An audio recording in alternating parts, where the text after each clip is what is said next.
السلام عليكم، مرحبا بكم في قناه شيف بديعه. اليوم ان شاء الله غادي تشوفوا معايا تحضير ديال البسطيله مغربيه على حقها وطريقها، حلوه باللوز والدجاج. خليكم معايا، غنمشيو ان شاء الله خطوه خطوه. ان شاء الله غنشارك معكم الطريقه ديالتي المتواضعه في تحضير البسطيله اللي كتخلي البسطيله باش كتجي معلكه ولذيذه. وخليكم معايا حتى الاخر ان شاء الله وتشوفوا المراحل كامله.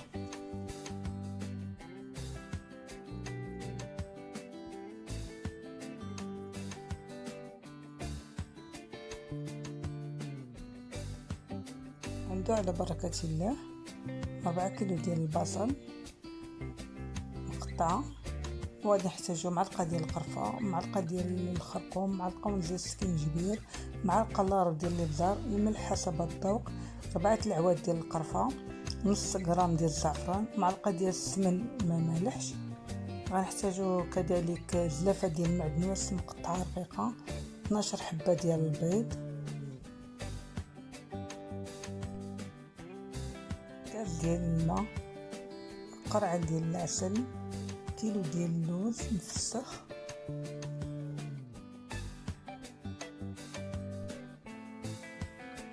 كاس ديال الزيت، 2 ساشيات ديال الفاني، 200 غرام ديال الزبده، 350 غرام ديال السنيده، 5 كيلو ديال الدجاج، 750 غرام ديال الورقه.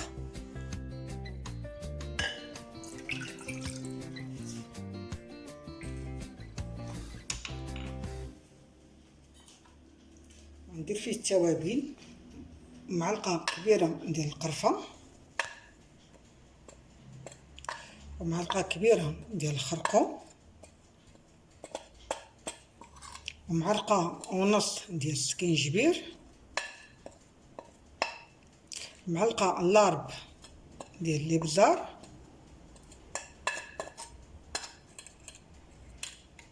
الملح تكون على حسب الذوق، وواحد 4 ديال العواد ديال القرفه.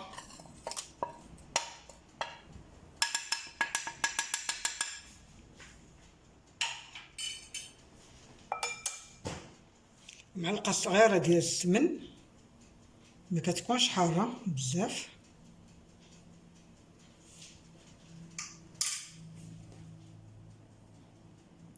كاس ديال الزيت المائده،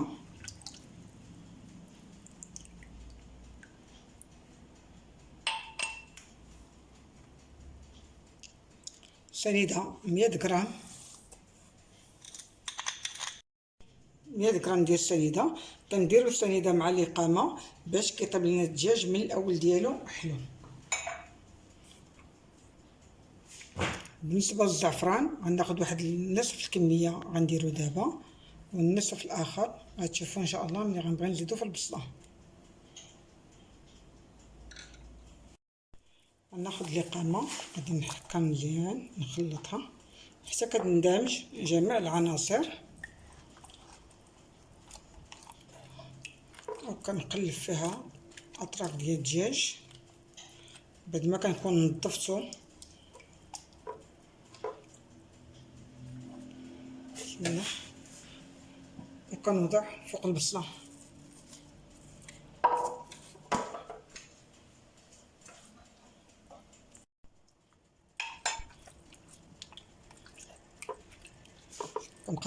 كندوزو في هاد لاماريناد، وكندير الطروفه ديال اللحم هما اللي فوق البصله، لان هما اللي كيزيدو لنا الطياب.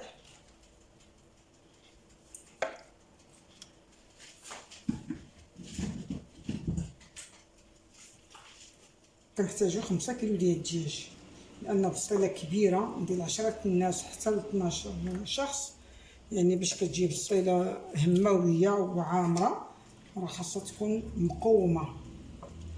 هذا هو العبار ديالها.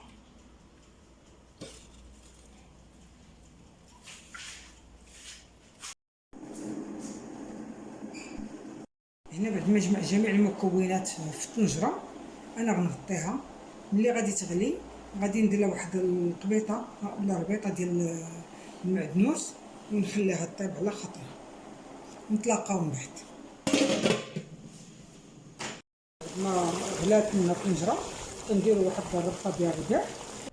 بعد ما حيدت الدجاج درتو كيتسقطر، خديت البصله صفيتها، المرق درتو في كاسرونه، والبصله رديتها في مقلاة كبيره باش كنشف فيها البصله.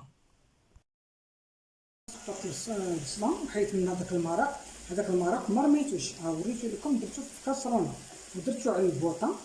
دابا غادي نزيد هنا ما تبقى عندي من الزعفران حار، تقريبا درت نص غرام ديال الزعفران باش ما نستعملش الضامه ديال الزعفران.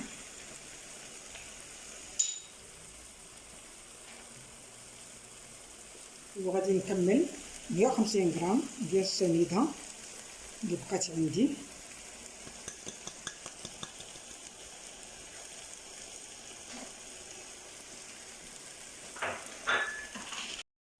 وغادي نزيد 100 غرام ديال الزبده في البصله،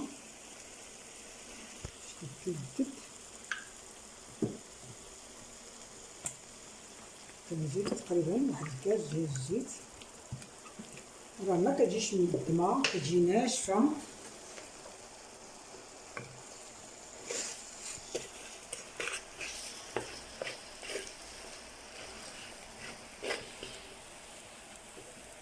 وكنشوف الا كانت خاصني الاقامه كنزيدها.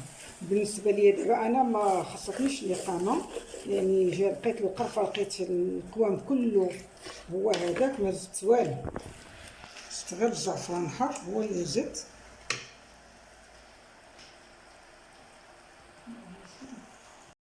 بزاف ديال المعدنوس مقطع،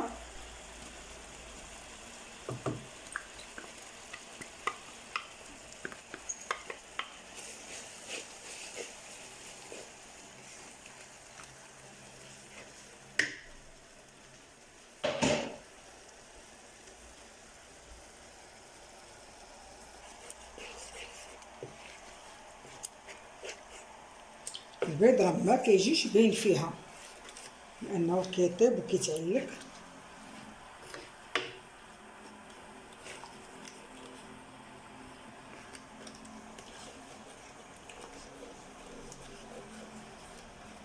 كنبقى نزيدو حبه بحبه.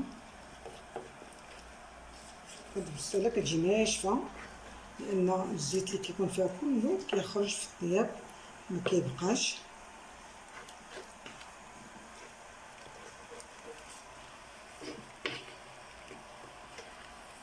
نخدم في الوسط وفي الجوانب.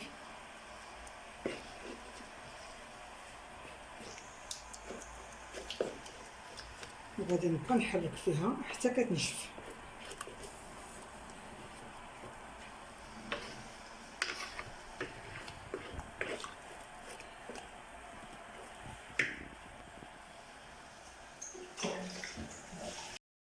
تبخر منها هذاك الماء اللي كان فيها.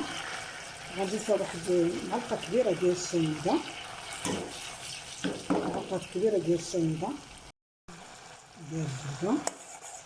وغادي حتى غادي يتعلق ليا هذا المرق.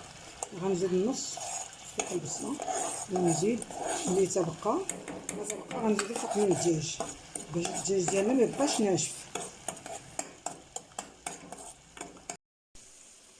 بعد ما تعلق لنا المرق كيولي بحال هكا، كنزيدو النصف ديالو من البصله، والنصف الاخر كنحتفظ به بالدجاج.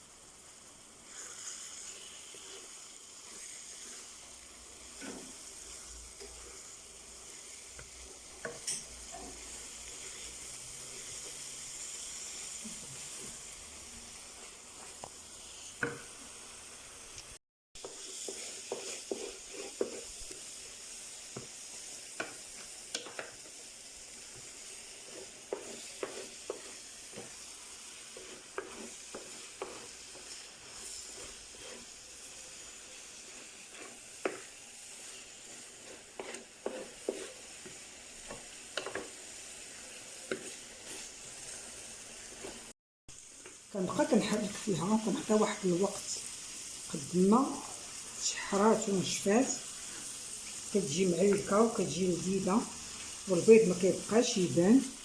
حتى هاد الكميه ديال البصله راه كتقلص، ما كتبقاش كامله. واخا كنسمعوا 4 كيلو البصله، 4 كيلو يلا كتجينا في البسطيله. وبالنسبه للزيت، راه الزيت والحلاوه ديال السكر كنراعيو البصله، كنشوفوا البصله الزيت. البصله هي اللي كنكونوا كما كيقولوا على اتصال بها، باش كنعرف الا كانت البصله محتاجه الزيت كنزيدها. بانت لي البصله لا محتاجه، راه انا كنحبس الزيت، ما كنبقاش نزيدو. ولكن هذا الزيت كله راه ما كيبقاش، باش كتجيكم واحد البسطيله معلكه ولذيذه. صحتكم. المرحله ديال ان البصله ها هي نشفات. ملي باش كنعرفها نشفات، انا ملي كنبدا نحرك فيها هكا بالمغرف كتنحس بها انها ثقيله، يعني مابقاش ساهله كتمشي دغيا وتعاود نعاود نردها. ها هي دابا بدات كتنشف، بدات كتاخذ اللون الذهبي ديالها. هذا البصل ديالتي مزيانه معلكه،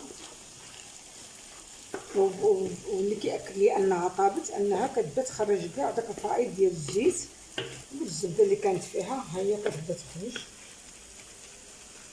يعني ما بقى فيها لا ماء لا والو، ما نخافش عليها. واخا نقدر نعمرها وتبقى عندي واحد المده طويله، ما كنخافش منها انها تخسر ولا تجي الورقه فازقه، ولا كتكوني في واحد الامان. ملي كتولي عندك في هذا ليطا بحال هكا، في هذه الحاله بحال هكا، كتكوني في واحد الامان. كنصفيها، وهذاك اللي دام اللي كتسقطر هو باش كنطوي بالسطيله. نزيد عليها كميه ديال الزيت، تقريبا واحد الكاس ديال الزيت. اللوز كامل بالزيت، وغندخلو الفران وكيتحمر وكيجي مزيان.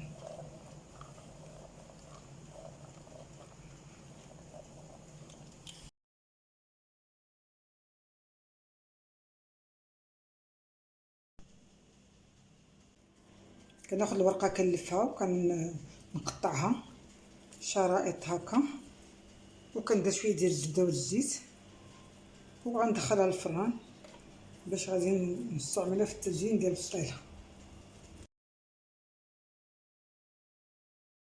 بعد ما طحنت اللوز غنزيد فيه ساشي ديال الفاني و50 غرام ديال السنيده. ما غاديش نكتر فيه الحلاوه حيت غادي نخدم بالعسل. عناصر هكا،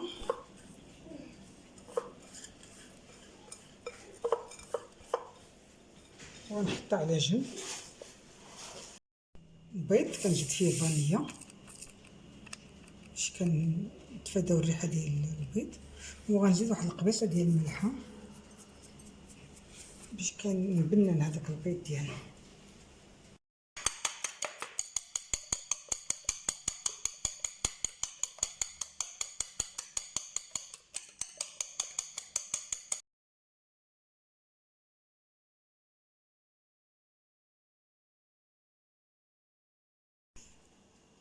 هذا الليدام اللي صفيت من البصله غادي نطويه بالسطيله باش كيعطيني باش كتجي ملذذه. ودابا كناخذ الزبده وغندهن بها الصينيه ديال البسطيله. كندهنها بالزبده هي الاولى، عاد كندير الزيت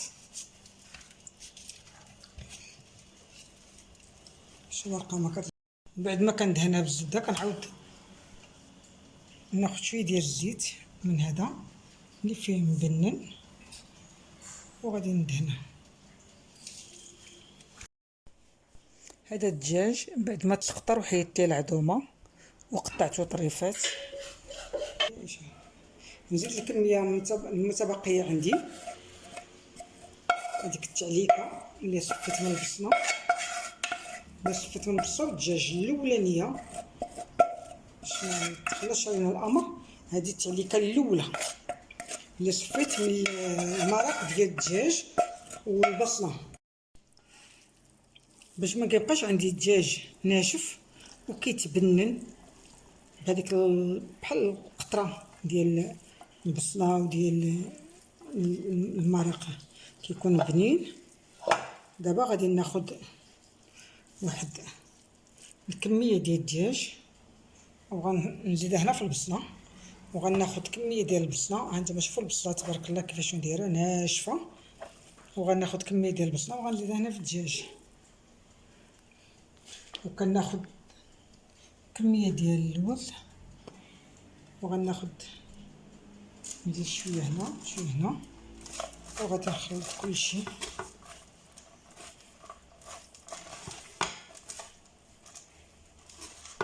باش ما كتبقاش عندي البصله بوحدها، كتولي البصله فيها الطيبه ديال اللوز والطيبه ديال الدجاج. غنخلطها باش غتكون هي الفرشه التحتانيه.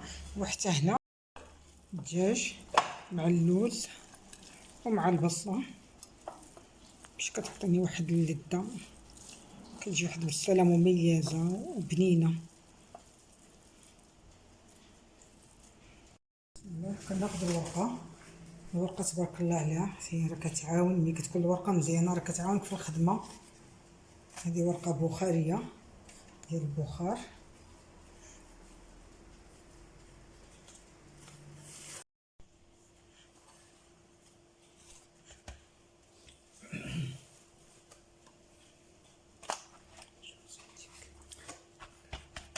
لان الورقه رقيقه بزاف، كنحاول انني كندير 2 ورقات في القاع، لان تبارك الله الورقه راها رقيقه غزاله تبارك الله. الورقه عند هاد السيده نعطيها صحيحتها، ورقه مزيانه، الورقه كتعاوننا باش كنخدمو.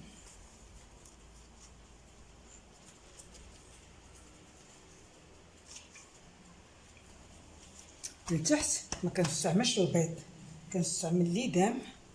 الا استعملت البيض لتحت غادي يلصق ليا الورقه وغتلصق ليا بالسطيله.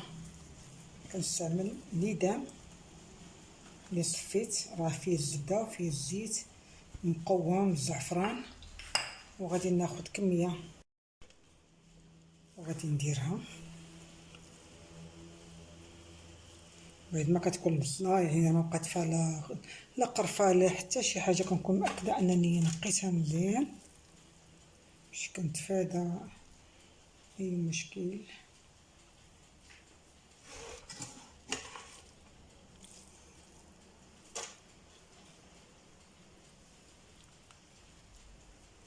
كنعمر كنمشي للجوانب.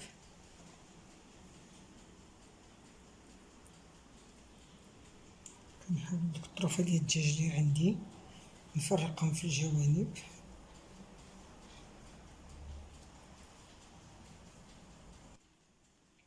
من بعد كندير الدجاج فوق من البصله، ما كنفرقش انا بالورقه، كندير طبقه ديال الدجاج. يعني تبارك الله راه كميه كثيره.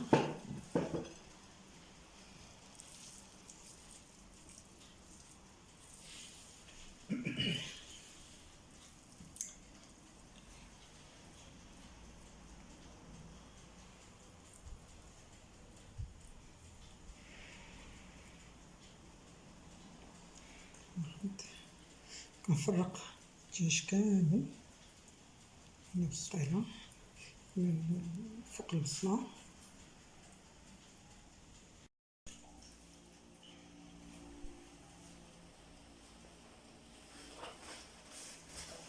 كنديرها في اليدام، ما تخافوش واخا هاد اليدام اللي كتشوفوا راه الناس اللي عارفين كيقراو عندي راه كيعرفوا ان هاد البصله كتجي ناشفه وهاد اليدام كله كيخرج.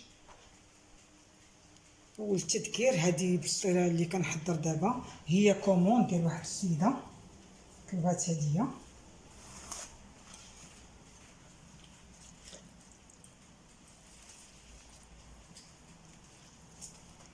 كتبقى البصيله كتبقى طيب وكيخرج داك اليدام اللي فيها كامل حتى كتبقى ناشفه.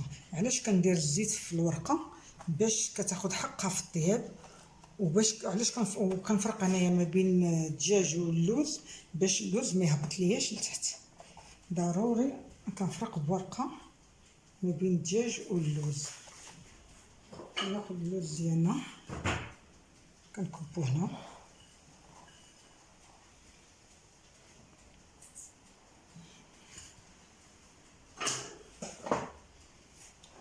كنخدم بهاد الطريقة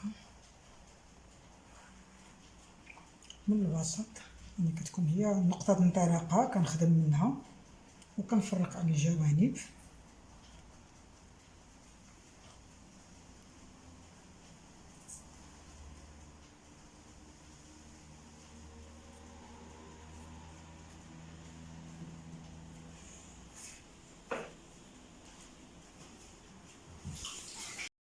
كناخد واحد الكمية ديال العسل النوع الجيد، داكشي علاش قبيله انا نقص من السكر باش ندخل. انا كنخدم اما بالعسل الحر ولا بهذا النوع ديال العسل ناغيش، انا كتعطي واحد اللذة.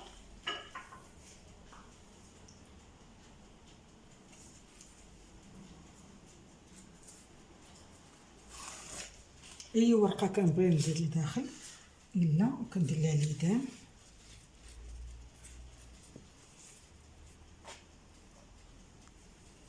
الورقه تبارك الله رقيقه، ملي كطيب ما كتبقاش، ولكن خاصنا ضروري نعطيو حقها في الطياب، ما كتبقاش تبان في الطياب هاد الورقه.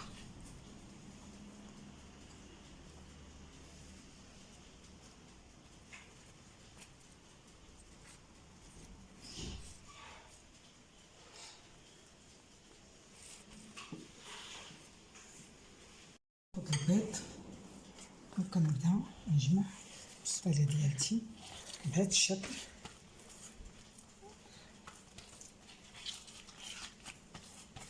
كنضغط باش ما كيبقى فيها لا الهواء ولا حتى شي حاجه، كنخدمها.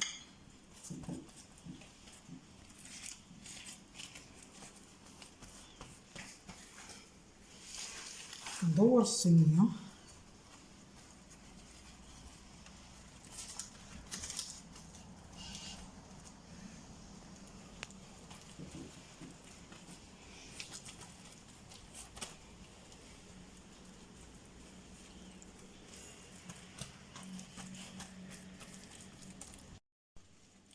ورقه نديرها في الليدان، لان هذاك الليدان، لان الزيت هو اللي كيعطيه القرمشه اكثر من الزبده في البسطيله.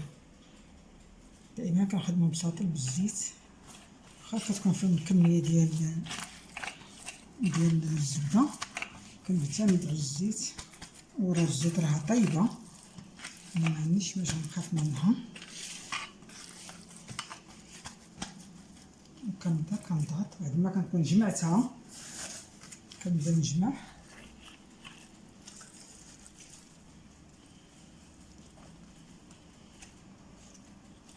ودائما الورقه المنسى هي اللي كنديروها الفوق، اللي كنخلوه على برا. الورقه الحارشه كتدخل لداخل، واخا ندير الورقه تبارك الله رقيقه وبخاريه، راه كيبان الفرق فيها.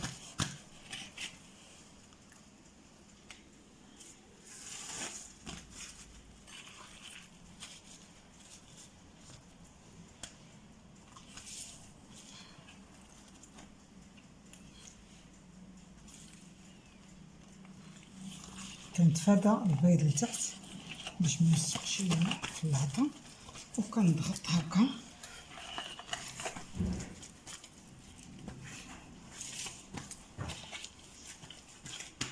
يعني الكلميطه راه ضروريه، وبشويه بشويه الانسان حتى كيتعلم، راه حتى واحد ما زاد معلم. فهمت؟ الحمد لله بشويه بشويه.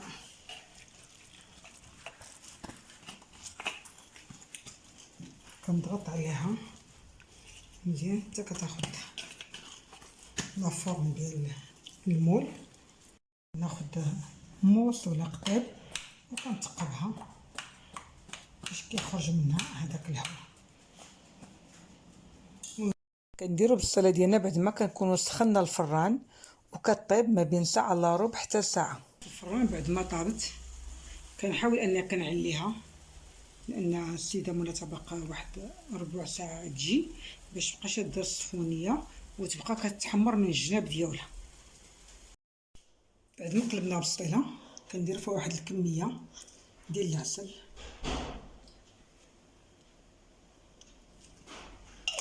من بعد كناخد الورقه اللي انا حمرت، تكون محمره.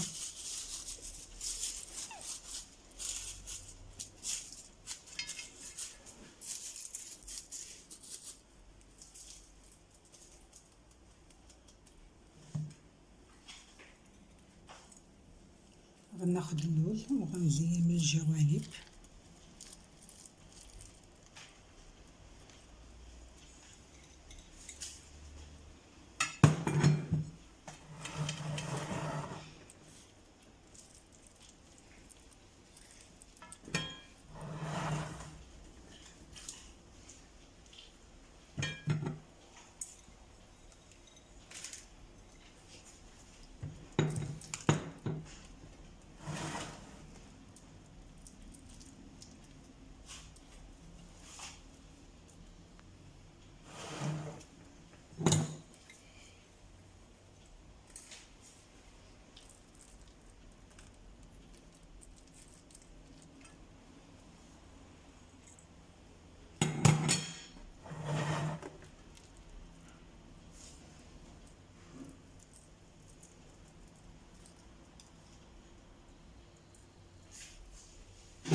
جوانب غادي ناخد وغادي نرش اللوز ايفيلي باش كتجي البصيله ديالنا مشارجيه وعامره، كتكون مبهجه وبالصحه والراحه.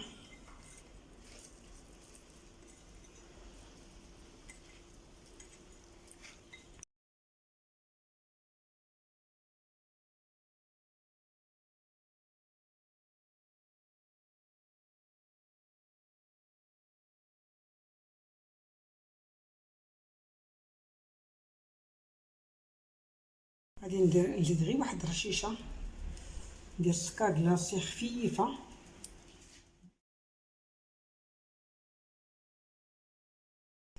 بالصحة والراحة، وكنتمنى ان الفيديو يعجبكم، وما تنساونيش ان شاء الله من الاشتراك ولايك والدعم ديالكم باش ان شاء الله القناة ديالي تزيد القدام ونعطي حتى انا المزيد ان شاء الله يا ربي.